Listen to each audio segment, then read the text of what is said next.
Hello, friends. Welcome to my YouTube channel.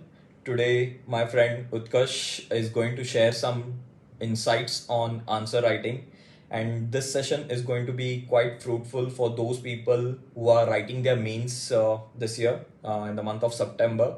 So, do watch the video, fine, because this is going to be a raw, natural video, again, just like our last video. और में जो three organs होते हैं ना, हाँ three organs में पहले Montesquieu की यस आई वाज मैं ये जानना चाहता ठीक हूँ है। मॉन्टेस्क्यू का क्या नाम है? मॉन्टेस्क्यू की स्ट्रिक्ट सेपरेशन ऑफ पावर, वही मतलब नाम कहाँ से वो बुक का नाम क्या है? Spirit of loss. Spirit of loss उतना नहीं चाहिए भाई जीएस में। तो मॉन्टेस्क्यू का स्पिरिट ऑफ लॉस है, वहाँ से सेपरेशन ऑफ पावर्स आता है। इसका मतलब ये है कि जुडिशरी ये और ये three are sovereign within their own respective American Montesquieu का है ना, तो it constitution gives a very good impression यार। मैं मॉन्टेस्क्यू लिखा था क्योंकि वाजरम नोट्स में होता है हमारा। इट गिव्स अ गुड तो अमेरिकन एग्जांपल लिख देता हूँ, ठीक है। नहीं यार, अब इसके बाद एग्जांपल नहीं, डोंट वेस्ट टाइम। 10 मार्क्स का क्वेश्चन है, एक बार डेफिनेशन लिख रहे हो, एक बार एग्जांपल लिख रहे हो, तो मेन कंटेंट पे कब आओगे? ये एथिक्स का, ये डिफाइन करके एग्जांपल लिखने वाला अप्रोच सिर्फ एथिक्स में होता है। अच्छा, तो directly hit the question. Hit the question. तो सेपरेशन ऑफ पावर्स इन आपने इंटीग्रिटी का डेफिनेशन लिखा, एग्जांपल सब्सटेंशिएट करो, दैट इज फाइन। जीएस में ये जीएस 1 2 3 में ये नहीं करना है। सेपरेशन ऑफ पावर्स को डिफाइन किया, now hit the question. Okay, see I will give the principles of checks and balances with respect to the three organs, कैसे हुआ था, ठीक है, एग्जांपल्स के साथ। क्वेश्चन है कि India does not accept principle of strict separation of powers. सीधे इस पे आओ कि how it does not accept strict separation of powers, क्योंकि जुडिशरी का उसमें भी इंटरवेंशन होता है, एग्जीक्यूटिव और लेजिस्लेटिव में through writs and judicial activism through PILs. एक पॉइंट ये हो गया। दूसरा, पार्लियामेंट का होता है because it can change the constitution apart from the basic structure. Parliaments की वो जो इम्यूनिटीज एंड प्रिविलेजेस होते हैं वो और जुडिशियल एग्जीक्यूटिव का क्या रहता है? एग्जीक्यूटिव अपॉइंटमेंट करता है, फाइनल अपॉइंटमेंट एग्जीक्यूटिव करता है बेस्ड ऑन द रिकमेंडेशन। तो तीनों एक दूसरे के जुरिसडिक्शन में इंटरफेयर कर रहे हैं। Okay. ये लिखो, इस पे आओ ना।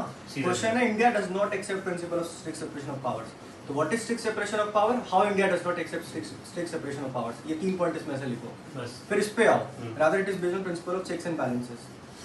ओके, तो इसका चेक्स एंड बैलेंसेस के बारे में लिखो। अब वो कैसे होता है कि भले ही वो रेट इशू करती है लेकिन अपॉइंट जो है एग्जीक्यूटिव करता है, ठीक है, या लेजिस्लेचर सब कुछ चेंज कर सकता है लेकिन बेसिक स्ट्रक्चर चेंज नहीं कर सकता है, ठीक है, या लेजिस्लेचर सुप्रीम कोर्ट और हाई कोर्ट के जजेस का बिहेवियर डिस्कस नहीं कर सकता है, ठीक है। तो ये चेक्स एंड बैलेंसेस हो गया। तो फाइनली अनलाइक अमेरिकन कॉन्स्टिट्यूशन, हमारा एक इंटीग्रेटेड जो है स्ट्रक्चर को वो करता है, वाटर टाइट सेपरेशन नहीं, ऐसे करके उसको कंक्लूड कर दो। और separation of powers is one of the basic structures of the constitution. तो आपका आंसर, अब देखो जो मैंने आपको पॉइंट्स बताए, आपका आंसर सिर्फ इसके अराउंड घूम रहा है मेरे पॉइंट्स, कहीं पे भी डाइवर्जेंस नहीं है। अच्छा, फालतू बात लिखनी ही नहीं है। 10 मार्क के क्वेश्चन में जगह क्या है फालतू चीज लिखने का? सही है। ओके, ठीक है, हिट करो सीधे। इंट्रो लिखा, सब पार्ट पे आओ, पहला सब पार्ट हिट करो, दूसरा सब पार्ट हिट करो। बिल्कुल एग्जामिनर का टाइम वेस्ट नहीं करना। और यूपीएससी का वो जो है, जितनी जगह है वहाँ पे चेंज जो है वो जगह को वेस्ट नहीं करना है। ये पहला क्वेश्चन देखो एक बार, सही किया है नहीं। Judicial legislation is antithetical to the doctrine of separation of power as research in the Constitution. ये पहला पार्ट होता है।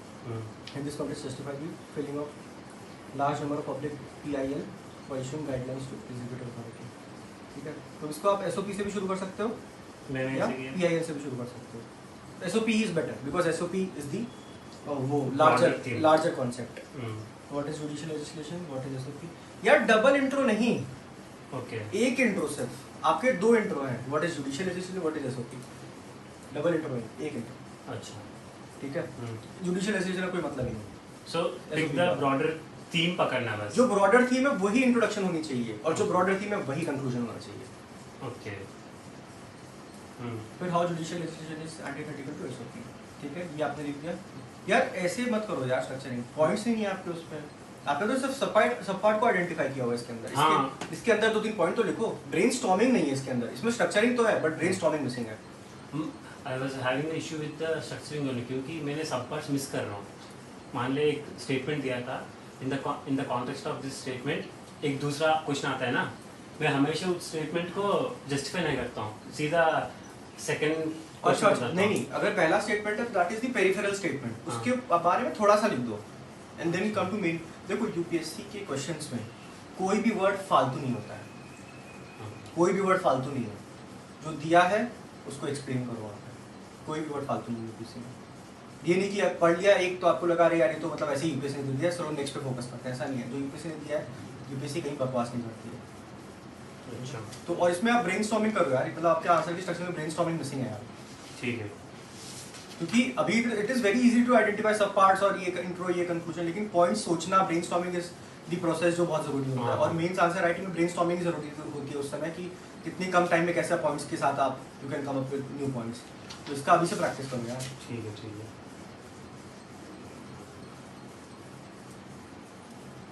खीर लाओ यार। the importance of the panchayat system in India. ठीक है, अब assess the importance of panchayat system in India, इसका मतलब क्या है? इट इज इम्पोर्टेंट, एक सब पार्ट होगा लिमिटेशंस और दूसरा सब पार्ट होगा लिमिटेशंस। दूसरे सब पार्ट में इट इज नॉट इम्पोर्टेंट नहीं लिखना है, the choice of words is very important. जैसे एक जगह आपने लिखा कि it is important, Panchayati Raj is important, limitations in Panchayati Raj, दूसरा सब पार्ट। ये नहीं होगा Panchayati Raj is not important. The choice of words is very very important inside it. कहीं पे जीएस के किसी आंसर में कोई एक्सट्रीम वर्ड नहीं होना चाहिए, वैसे में भी कोई एक्सट्रीम वर्ड नहीं होना चाहिए। You should never be in extremes, क्योंकि इंडिया में आज तक ऐसा हुआ ही नहीं है कभी, या ऐसे इंडिया में कभी हो ही नहीं सकता, या this is the best. Because UPSC के ऐसे में भी इस बार एक टॉपिक कौन सा था, there are always better practices to best practices. ठीक है, तो कहीं पे भी एक्सट्रीम में नहीं जाना है। ठीक है, apart from government grants what sources the panchayat can look out for financial development projects.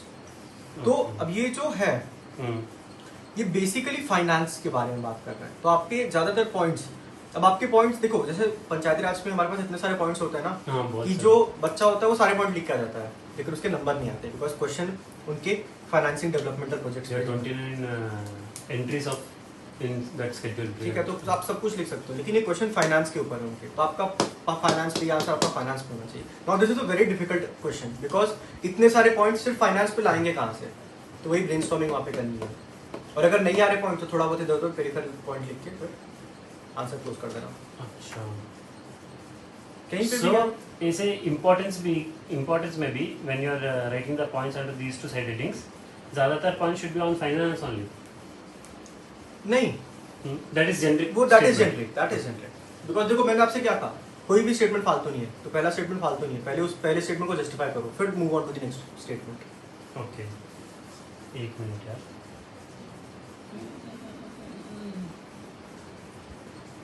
हाँ, ये वाला क्वेश्चन देखना, second question. Indian constitution exhibits centralising tendencies to maintain unity and integrity of the nation.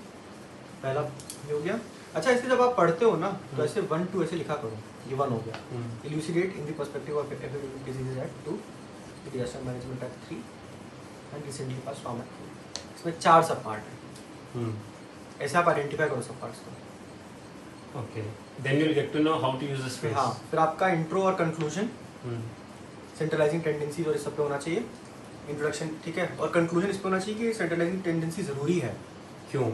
ठीक है, बिकॉज हम लोग asymmetric federalism वगैरह में फॉलो करते हैं। ठीक है, और हमारा जो फेडरल सिस्टम है वो यूएस जैसा नहीं है। ठीक है, तो हमारा जो फेडरलिज्म है, पहली बात तो बेसिक स्ट्रक्चर है कॉन्स्टिट्यूशन का, दूसरा सेंट्रलाइजिंग टेंडेंसी जरूरी होती है to maintain the unity and integrity of India which is part of the preamble. Okay, conclusion में प्रीएम्बल आना चाहिए।